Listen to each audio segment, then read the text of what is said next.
तो वो खबर आ ही गई है जिसका लाखों सरकारी कर्मचारियों को बेसब्री से इंतजार था। 8वें वेतन आयोग यानी 8th पे कमीशन की प्रक्रिया अब ऑफिशियली शुरू हो गई है। इसका सीधा सा मतलब है कि आने वाले वक्त में सैलरी स्ट्रक्चर में बड़े बदलाव देखने को मिल सकते हैं। तो सबके मन में जो सबसे बड़ा सवाल घूम रहा है वो ये है कि क्या सैलरी वाकई में बढ़ेगी, और अगर हाँ तो कितनी। चलिए इस पूरे मामले को जरा बारीकी से समझते हैं। सबसे पहले तो ये समझिए कि ये फैसला सीधे सीधे केंद्र सरकार के करीब 50 लाख कर्मचारियों की जेब पर असर डालने वाला है। उनका पूरा का पूरा सैलरी स्ट्रक्चर इसी कमीशन की सिफारिशों पर निर्भर करता है।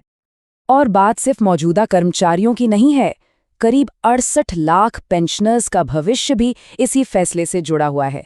मतलब कुल मिलाकर देखें तो 1 करोड़ से भी ज्यादा लोगों की जिंदगी पर इसका सीधा असर पड़ना तय है।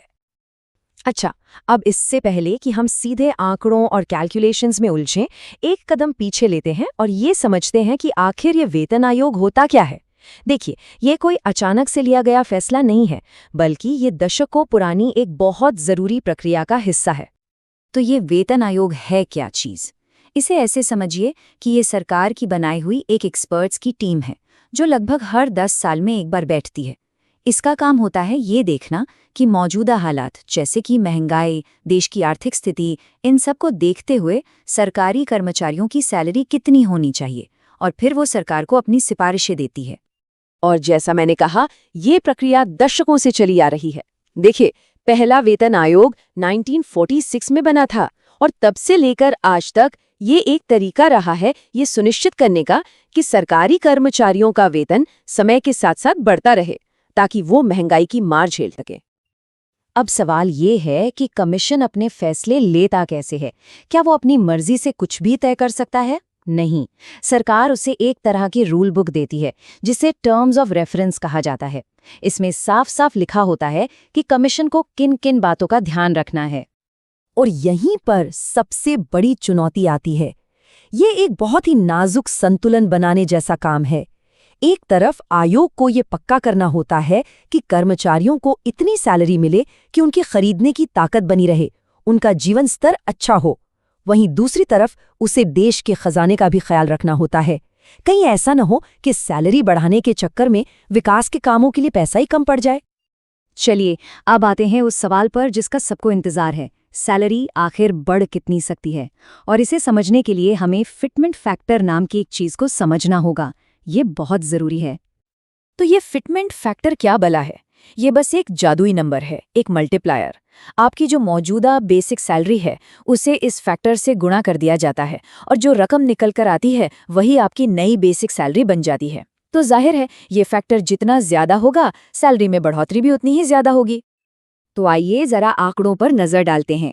7वें वेतन आयोग में फिटमेंट फैक्टर 2.57 था। इससे न्यूनतम सैलरी जो 7,000 रुपए थी वो सीधे 18,000 रुपए हो गई थी।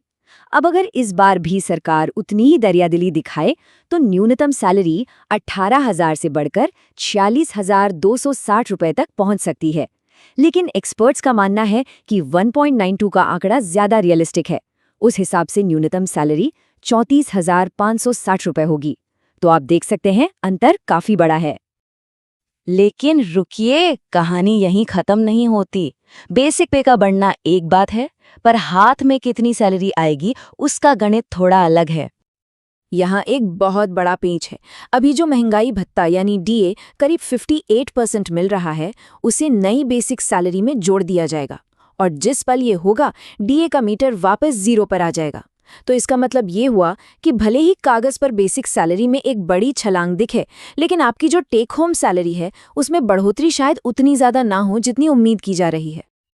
अब ये सब सुनने में तो बड़ा अच्छा लग रहा है, लेकिन ये प्रक्रिया उतनी सीधी और आसान है नहीं। आयोग और सरकार दोनों के सामने कुछ बहुत बड़ी चुनौतियां भी हैं। देखिए, सबसे बड़ी चुनौती तो है पैसा। एक अनुमान है कि इन सिफारिशों को लागू करने से सरकारी खजाने पर हर साल 1.5 से 2 लाख करोड़ रुपए का एक्स्ट्रा बोझ पड़ेगा। फिर जब केंद्र सरकार सैलरी बढ़ाती है तो राज्य सरकारों पर भी दबाव बनता है। और हाँ, कर्मचारी यूनियनें हमेशा ज्यादा से ज्यादा फिटमेंट फैक्टर की मांग करती हैं, जबकि सरकार को अपनी जेब भी देखनी होती है। तो ये एक तरह की रस्साकशी है। तो अब सवाल उठता है कि आगे क्या होगा? ये सब लागू कब तक होगा? बढ़ी हुई सैलरी हाथ में कब आएगी? चलिए इसकी टाइमलाइन पर एक नज़र डालते हैं। देखिए, आयोग को अपनी रिपोर्ट तैयार करने के लिए करीब 18 महीने का वक्त दिया गया है, यानी हम 2027 के मध्य तक रिपोर्ट की उम्मीद कर सकते हैं। उसके बाद सरकार उस पर अपना फैसला लेगी। लेकिन सबसे अच्छी बात पता है क्या है? ये वेतन वृद्धि 1 जनवरी 2026 से ही लागू मानी जाएगी।